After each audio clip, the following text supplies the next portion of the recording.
odštartované B-finále kategórie 7-8 ročných, kde máme 6 riderov z BMX klubu Rača a 2 z Henkyho jazdcov. Do čela sa dostáva Sisa Komara, za ňou ide Šimon Rybár a na 3. mieste zatiaľ sa drží Lukáš Lindner. Uvidíme, ako budú bojovať. 4. miesto Janko Puc, takže na prvých 4 miestach BMX klub Rača.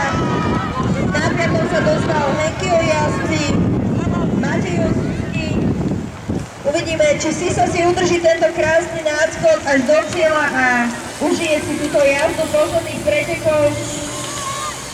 Takže prvé miesto Sisa Komara, ktorý tu dneska nevyšiel na A-finále po páde. Druhé miesto Šimon Rybár, 3. miesto Lukáš Lindner, 4. miesto Jan Puc, taktiež po páde. Pozbuďme chalanov ešte Matej Osuský, Alfred Rajci, Janko Hoga a ešte tam má